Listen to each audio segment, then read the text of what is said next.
T20 world cup రెండో సెమీఫైనల్లో భారత్ మరియు ఇంగ్లాండ్ జట్ల మధ్య అద్భుతమైన పోరు జరిగింది.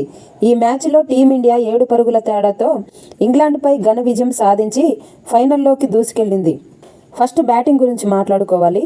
సంజు శాంసన్ ఈ మ్యాచ్కు ప్లేయర్ ఆఫ్ ది మ్యాచ్గా సంజు శాంసన్ నిలిచారు.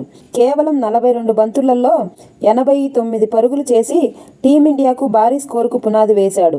ఈశాన్ కిషన్ 18 బంతులలో 39 పరుగులు చేసి వేగవంతమైన ఆరంభాన్ని ఇచ్చాడు.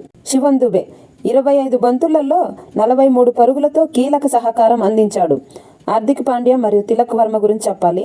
చివర్లో వీరు దూకుడుగా ఇన్నింగ్స్ ఆడి భారత్కు 250 పరుగుల మార్కును దాటగలిగించారు. ఇక బౌలింగ్ విషయానికి వస్తే జస్ప్రీత్ బుమ్రా తన 4 ఓవర్లలో 33 పరుగులిచ్చి 1 వికెట్ తీసి ఒత్తిడిలో కూడా అద్భుతంగా బౌలింగ్ చేశాడు.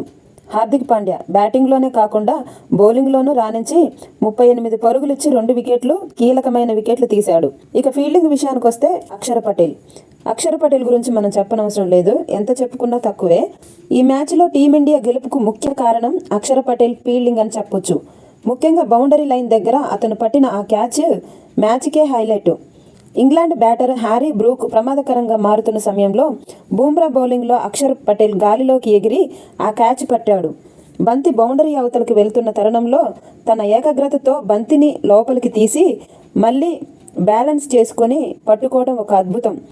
మొత్తంగా ఇది ఒక హై స్కోరింగ్ మ్యాచ్ మరియు భారత జట్టు బ్యాటింగ్, బౌలింగ్ విభాగాలలో సమిష్టిగా రాణించి ఫైనల్కు చేరుకుంది.